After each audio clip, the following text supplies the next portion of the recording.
Un escenario incluyente y abierto al diálogo. Un panel de especialistas en temas de importancia para la sociedad. Un espacio vinculado con ideas plurales. Esto es Diálogos Públicos. Voces que convergen y analizan la importancia de la educación como un catalizador para el futuro de México.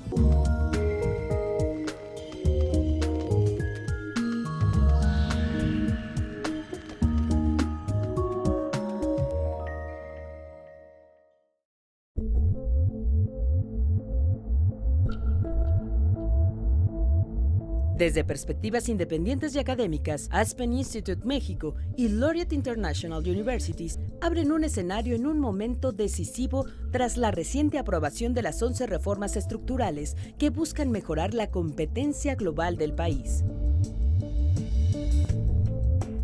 Con la mediación de Juan Ramón de la Fuente, actual presidente del Consejo de Aspen Institute México, preside e invita a dar vida a esta reflexión participativa. 3 personajes están en el centro de este diálogo.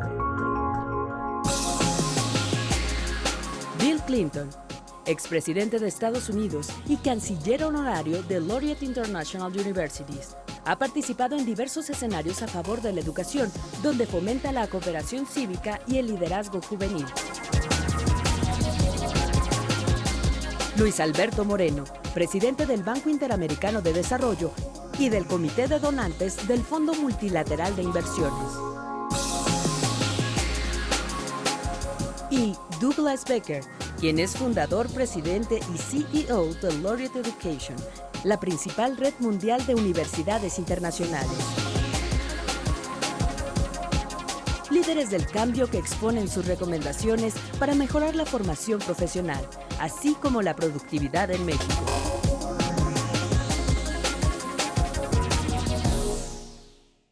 Well, I believe there would be no better way to end this journey than with a panel of this caliber.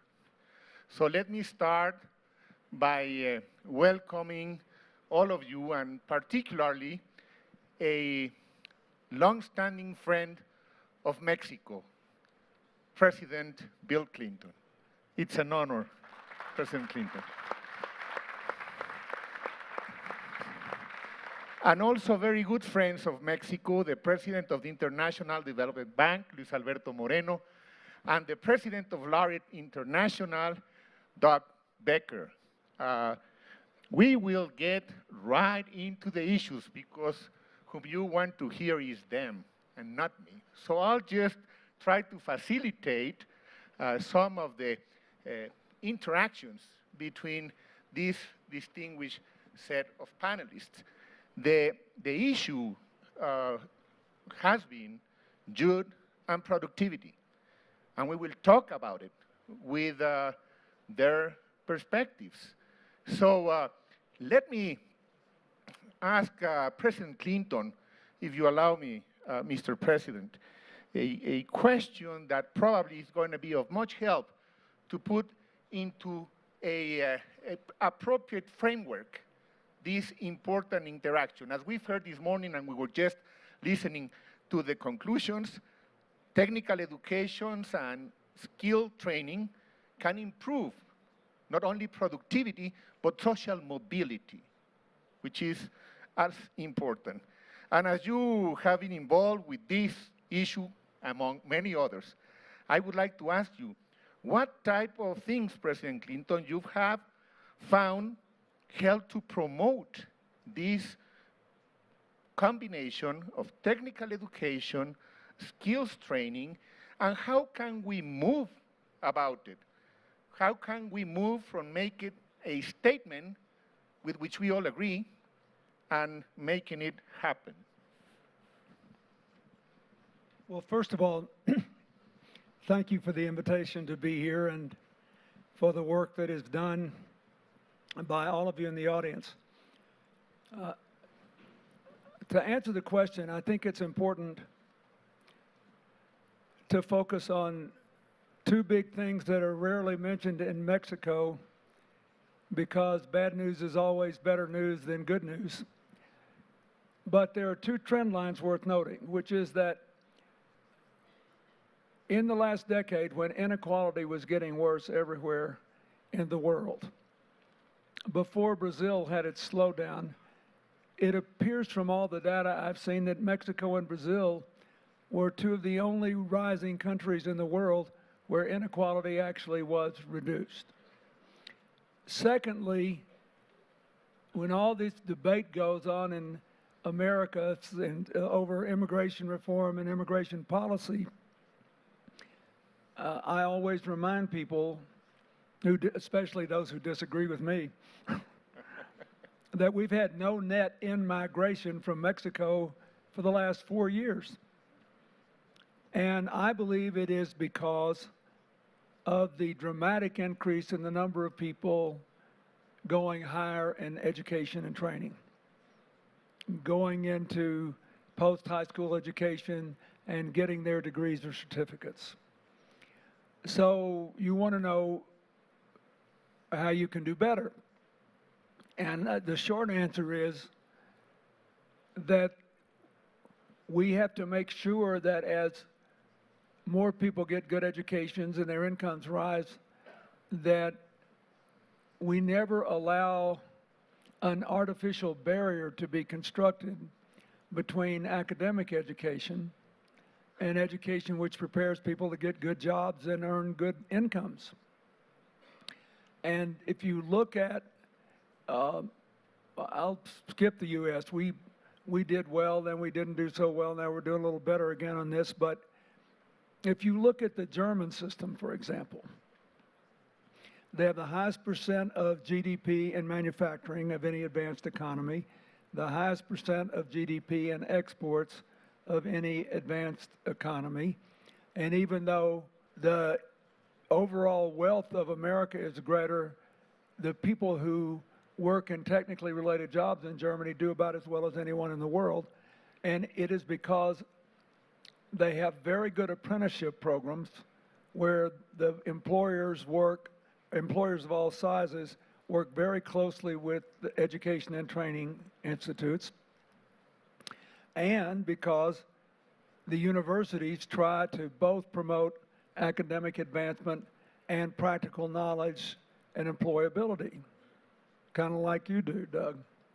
And I think anything you can do to improve the degree to which that happens is a good thing. If you look at the most successful places in the U.S. for job placement, income growth, and social mobility, it's a very mixed picture, but we're a big, diverse country. They are largely places where there is a total integration of the university with the local community. I'll just give my favorite example is Orlando, Florida. The third biggest undergraduate institution in the United States, although almost no one knows it, is the University of Central Florida. In Orlando, they have more than 50,000 students. And they have grown so much in large measure because they are surrounded by 100 computer simulation companies, actually more than 100 now. Our space agency, NASA, and the Defense Department together spend $5 billion a year there because it's cheaper to teach someone to drive a tank or pilot a jet plane or send a spaceship up on a simulator than on the real thing. So we get all these professors to come in. They're all given leave if they want to go out and start companies. Under the law in America, if you get federal money to do research and you can turn it into something that makes money, the university gets to keep the money. So we have this seamless relationship between higher education and the economy, and as a result, the unemployment rate is below the national average, the income is above the national average, and the social mobility for the families who have people, they're the first people in their family ever to get an education, is quite high. But the Germans attempt to do this in every community, in every sector of the economy, in a very sophisticated way. And I think the countries that do the best job of this are likely to have the highest growth rates combined with more broadly shared prosperity. Luis Alberto Moreno, of course you know the region, Latin America, very well, at depth I would say. from your perspective, how do you compare the region with the rest of the world? We've talked about the German model, of course, the experience in the US, perhaps other models in Europe and in Asia. So where does Latin America stand compared with those countries that have advanced until a very interesting degree? Well, first of all, thank you very much for the invitation, and it's an honor to be here and to be with people who are really concerned about the most important issue related to social mobility, as President Clinton was describing. The short answer to your question is that we're not good. If you compare the so-called PISA scores, which are done at, everybody knows in the audience, Latin America ranks in the lowest tier of all countries in the world. Now, I'm very glad that you're talking here about the nexus to productivity, because if there is one issue in Latin America that we really need to change, is precisely productivity. If you look at the last 20 years, and all the numbers of all countries in Latin America, there's few exceptions, the productivity rates are basically have been flat. It's been the case of Mexico, it's been the case of Colombia, totally flat. And certainly, because of that, our rates of growth are limited. If we had, for instance, the levels of productivity the United States has, Latin America would be growing at twice the rate we currently are growing. So this is at the center of the public policy debate. And as you look at this, certainly the whole connection that President Clinton was describing of connecting skills and to the workforce, which is basically the essence of the German model. We've done programs where we basically look at ways of how to do internships in companies, and at the same time courses of training. And the results are that immediately the students that go through those programs, at whatever level of schooling, not only you see drops in crime rates, because typically what we have in Latin America is a very high unemployment rate in young people, but you equally see a very high likelihood of students getting jobs. It was said here before that, you know, in Latin America, we don't look much at the traditional technical jobs, but rather we love doctors, lawyers, economists, and we have a lot of them. But the reality is that a lot of these professions will be new professions in the future, because we are at a moment of the biggest technological change that we have ever seen. And that big technological change that is taking place is largely a technological change that will help individual people have higher productivity. No longer, if you have a factory which is managed by a robot that is planned by a high-end kind of engineer, in 5 or 10 years' time, it will be done by a very basic operator. So all of this technological change, as it raises people's, individuals' capacity of production, is going to put an even further challenge to the way we think of education. Thank you, Luis Alberto.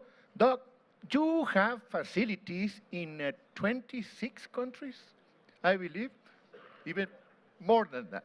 Well, so you have also a very interesting perspective, and of course, you've done a lot of work in this issue of training for new skills, which is to the educational systems is something that may be relatively new, and we don't exactly get what's the best way to get there. So from your perspective and on your experience and what's happening in one country and not in others, what kind of curriculum changes you suggest for achieving this as a standard within the higher education institutions? I will very briefly try to divide my thoughts between the things that Mexico could do that are similar to the rest of the world, and then one specific thing that is very unique to Mexico. First, I think there is a huge advantage to having a diverse system of both public and private universities. Now, I don't just say that because we're in the field of operating private universities. I say that because the evidence proves that there's a benefit on both sides. And in fact, the two countries that you mentioned earlier, President Clinton, Mexico and Brazil, both would be notable for having a very diverse, balanced mix of public and private in their system. I don't believe that a country would be well served to have only private education. And I know it wouldn't be well served to have only public education. One of the advantages of private education is that private institutions, if they're doing their job right, tend to be very close to private industry. And private industry gives us that virtuous effect you were describing in Orlando, for example. If Disney brings computer graphics and simulation, and then the government says, well, that's where the talent is, let's open a research laboratory, and then the university feeds the mix, you need that involvement of industry. Maybe 50 years ago or 30 years ago, when most university graduates went to work for government or for government-owned enterprise, maybe that wasn't so important, but today it's really, really important. So have a diverse system. The second thing that I think is very important is we need to think about what access means. It's not just about affordability. The part of the access needs to be making it easier to get on the ladder towards skills and achievement.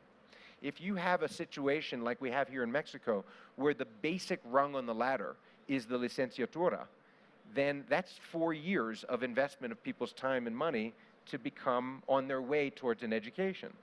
The advantage of technical vocational education that you were mentioning, Luis, earlier, is that it gives people the chance to get skills and get to work sooner.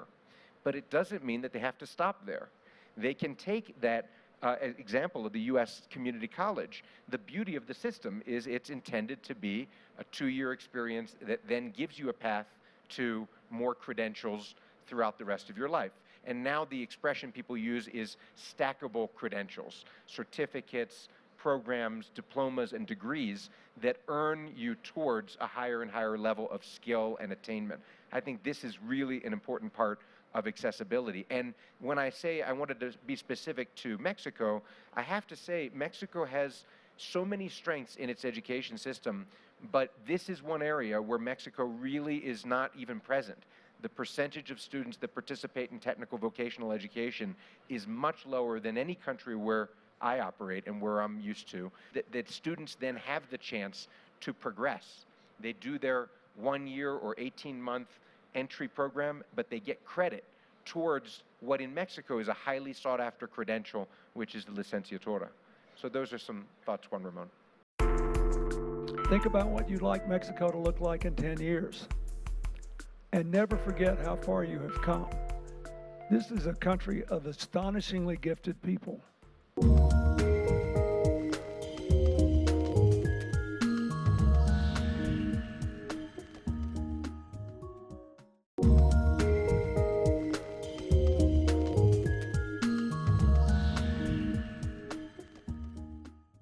Unfortunately, we're running short of time, so we still have a few minutes, which I would like to use, if you agree, to ask each of you for some final remarks, suggestions, or considerations. So let's start by the president of the Inter-American Development Bank, Luis Alberto Moreno. Your final remarks about this panel and about this journey. Look, I think one of the biggest paradoxes that we see today in Latin America is that every analysis that is done about needs for jobs show that companies look, 50% of the companies that are polled looked at possibilities of hiring people, and they don't find the people with the skills to fill those jobs. That is the challenge. It is not as if there is a problem in the labor market, or rather to incorporate them. The problem is what President Clinton and Doug were mentioning, is the break that exists between the connection of the needs of business, or in other words, the skills to work. And here there are many examples. For instance, Chile, which has, as we know, 50% of its economy depends on mining, has basically begun to say, these are the jobs that these companies will need in the future. And that immediately invites people, not necessarily to become another doctor or another economist, but perhaps to learn an engineering job which he or she can fill in that regard. Equally, Colombia has done some of the same. The other issue is the balance that needs to exist between access and quality. You know, we have a lot of technical, take the case of English. You know, many places around Latin America have these technical schools that supposedly teach you English intensively in 3 months. and that's where people can go and put in their resume that they learned English, and probably what they learn is hello, goodbye, good morning. And that's a problem. So we need to really focus on that combination of access and quality. Thank you, Luis Alberto. Doc, among other things, I would like to ask you before we end, what is your first reaction of this summit as compared with the previous, for instance, that took place in Madrid? Are we moving forward? We chose to do our last event, which the president was very involved in Spain at the absolute depths of the Spanish economic crisis. And so I think it's fair to say that the environment and the sense of the event, there was, I would say, even a higher sense of anxiety and urgency in addressing this issue. And it's nice to see Spain's economy beginning to improve, admittedly at a moment when Europe is beginning to look a little bit more difficult. But I think actually there are many, many common threads between these two conferences. When I think about how to conclude, and I guess the main point I would make, I go back to this idea of how government and the private sector can work together. And the challenge is that we want the private sector to play a role because that's where the jobs are going to be, and because private sector institutions can deliver great results. On the other hand, we also know that the private sector institutions in many places, in many parts of the world, can be lacking in quality, not delivering the results that are expected, or in some cases benefiting from government support and not earning their participation in it. So I think what's really needed is a real interface between the private sector and government, where the government sees private sector as having a role to play, and then holds the private sector very accountable for results. And if there's one thing that we've tried to do in our own case is to make sure that we're always meeting or exceeding the expectations, measurable expectations. We were talking earlier about Brazil. Brazil has a terrific system of assessing the graduates of all universities. Okay, Mexico does that as well. But then in Brazil, they actually give private universities more privileges, such as expanding, launching new programs, if they have good scores, and they reduce their privileges if they have bad scores. So there's real consequences that holds the private sector accountable. I think that part of why I haven't seen as much engagement with the private sector here in Mexico is that I think the government doesn't want to be disappointed, because there are many, the patitos, the small private institutions that aren't living up to their potential. If the government is prepared to hold people accountable for measurable results, I think then they could see really great impact on these issues of productivity, employability, social mobility, all of the topics of today's presentation. Thanks a lot, Doc. President Clinton, your final remarks, which will be the final remarks of this panel, please. Think about what you'd like Mexico to look like in 10 years. And never forget how far you have come. This is a country of astonishingly gifted people. And a lot of you have, I mean, I would have preferred to sit in that audience and listen to all of you come out here and give 10 or 15 minutes. And it took me a long time to get here from the airport today. 20 minutes longer than I thought. But I was marveling at the difference in how the city looks now and how it did when I first came here as a very young man. Don't forget that. You have everything you need here. I know you're frustrated. I wish you had no narco trafficking. I wish you didn't have any problems. Everybody's got problems. Don't forget your assets. Well, every time I drive by a park in Mexico City or I breathe the air and I remember what it used to be like, it reminds me that there's nothing you can't do. I'll just give you one thing you ought to think about. There's a lot of talk today in Mexico about how you're one of the countries that can't possibly be happy that oil is under $50. But your production has been cut by a third, just in the natural course of things, and you're exporting barely more than half your oil. You have just scratched the surface of what you could be doing with solar, wind, geothermal. You close one big landfill here in Mexico City. You could close every landfill in every city in Mexico and generate power out of that and reclaim lots of land for housing or education or recreational space. If I were you, in a period of cheap oil, no one else will do this. In countries with cheap oil, I would accelerate the transformation away from an oil-based economy to a clean energy economy so you can export all the oil that you're drilling. And then you could train more people, and then you could create a heck of a lot of jobs, you know, in a whole different area, both in the transformation to clean energy and those people involved in the export business. You need to just keep thinking about things like that and bring it back to the education system.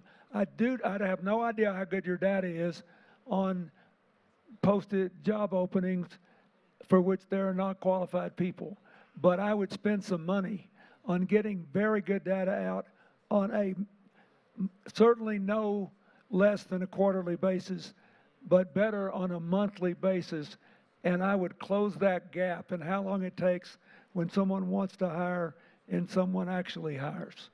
You can do that, and you can get people like Doug to orient their whole programs around making sure it happens. Thank you very much.